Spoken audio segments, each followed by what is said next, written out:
From the St. Louis Public Radio Newsroom, this is The Gateway. It's Tuesday, November 4th. I'm Abby Larico. It's financial support that families count on each month to get food on the table. But the government shutdown means November's SNAP payments will be reduced and delayed. Local food pantries and nonprofits are trying to step up and fill the gap. However, it is not enough to make up $370 per month on average per household. A conversation with the leader of one of those organizations coming up after this news on The Gateway. The St. Louis County Council's Ethics Committee wants to remove Public Health Director Dr. Kanika Cunningham from leading the county's animal shelter. STLPR's Olivia Mizell reports. The Council's Ethics Committee, chaired by Councilman Michael Archer, will present a report tonight detailing the findings from several hearings on operational issues at the animal shelter. The report alleges several examples of Dr. Cunningham's mismanagement, including poor communication and using a liaison to the Animal Protective Association who was allergic to dogs. Archer says the county has proven that it cannot effectively operate the facility on its own. After drafting this ethics report, do not have any confidence in Dr. Cunningham running the animal shelter. The report recommends that the council hold a vote of no confidence in Cunningham's leadership of the shelter. I'm Olivia Mizell, St. Louis Public Radio. Spirit Airlines will depart from St. Louis next year. The St. Louis Business Journal reports the budget carrier announced it will no longer operate at several airports, including St. Louis Lambert International, after January 8th. The airline says it's part of efforts to streamline operations. Spirit currently operates routes connecting St. Louis with Fort Lauderdale, Orlando, and Las Vegas. The airline filed for bankruptcy for the second time this year in August. A St. Peters woman will spend 5 years in prison for starting a fire that seriously damaged 4 businesses in Puerto Rico last January. Danielle Bertothy was sentenced yesterday. St. Louis Public Radio's Rachel Littman has details. Bertothy admitted in July that she set a fire outside a bar she had twice been asked to leave. No one was injured, but a hotel had to evacuate about 40 guests. According to a Puerto Rican newspaper, its owner told the judge he had forgiven Bertothy and hoped that would allow her to keep moving forward with her life. The 5-year sentence is the minimum under federal law for arson. Bertothy will also spend 3 years on supervised release and must pay restitution. The exact amount has yet to be determined. Bertothy has been in jail in Puerto Rico since her arrest. Her attorney says she has used the time to work towards sobriety and is grateful for the relatively light prison sentence. I'm Rachel Littman, St. Louis Public Radio. Parts of Illinois could start to look a little more wild next year. Rewilding will officially be part of the state's conservation approach. It's the first state to write the strategy into law, which advocates say formalizes efforts already happening in Illinois. Rewilding focuses on repairing habitat suited for apex predators like mountain lions and keystone species such as beavers and bison. When they can succeed, other species will start to recover around them. Jason Kahn is the board president of the Rewilding Institute. He says the strategy has benefits beyond ecological recovery. It doesn't cost a lot of money. The nature knows how to take care of itself if we stop insulting and abusing it. All you would need to do for something is to let it grow, let it mature, and let it be, and the wildlife will find a way in. The Illinois law goes into effect in January. A nationally known author is bringing his fellowship program for Black fiction writers to St. Louis. Kimbilio means safe haven in Swahili.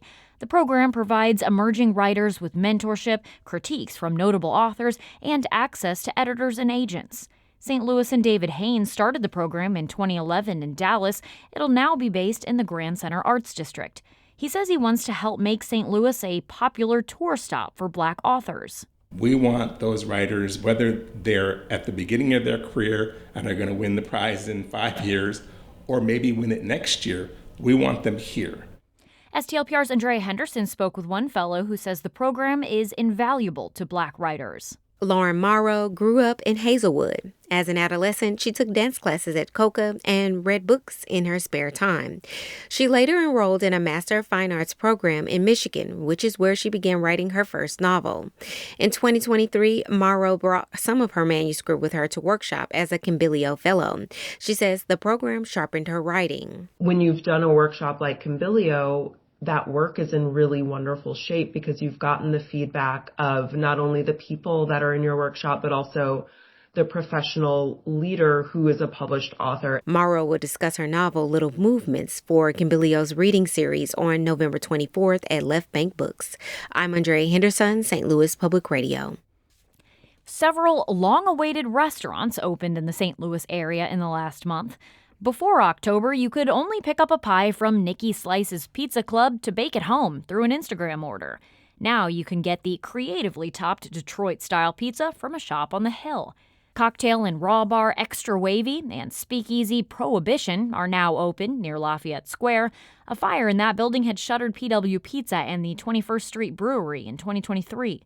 To see other restaurant openings and closings, visit the story at stlpr.org.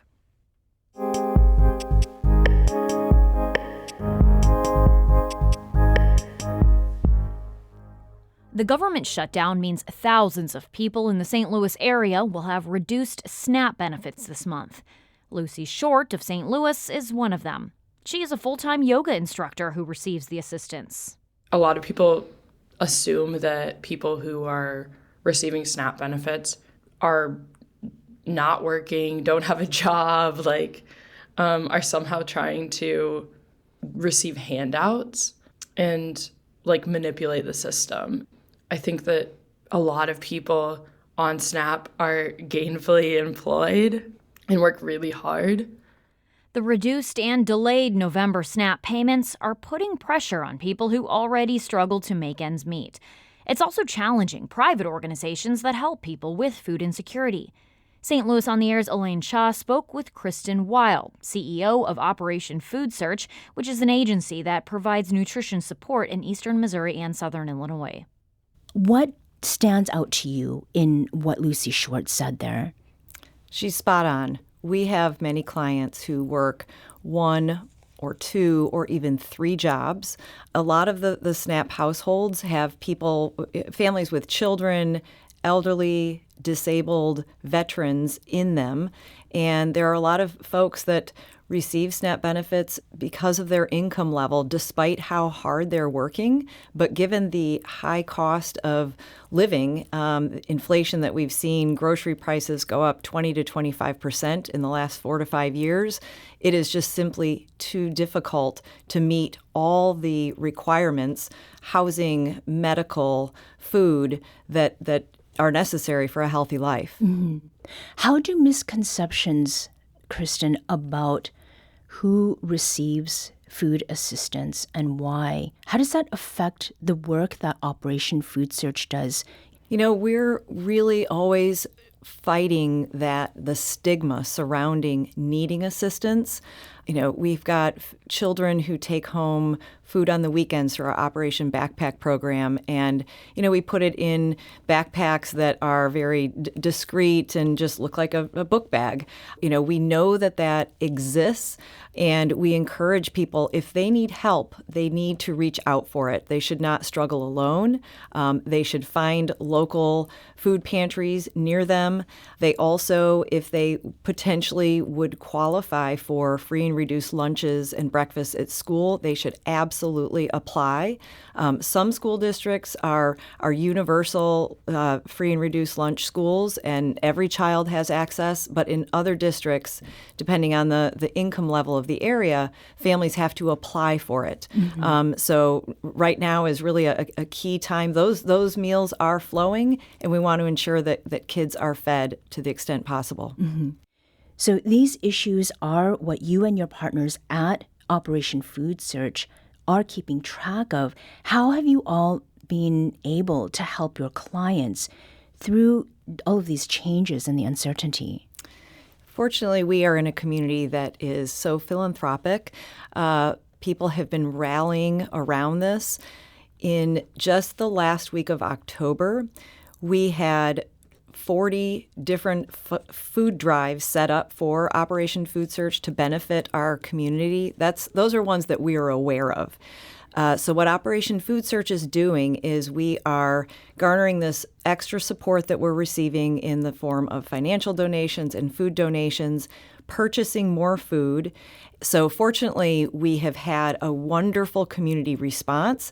However, it is not enough to make up $370 per month on average per household. So we are doing everything we can, but we really, really hope that the funds will be released to the full extent. That was Kristen Wild, CEO of Operation Food Search, speaking with St. Louis on the Air's Elaine Cha. Our Jonathan Ahl edited that piece. You can find more of our coverage on this topic and ways you can help at stlpr.org. The Gateway is a production of St. Louis Public Radio, a listener-supported service of the University of Missouri-St. Louis. Music by Ryan McNeely of Adult Fur. I'm Abby Larico, and from the St. Louis Public Radio newsroom, thanks for listening to The Gateway.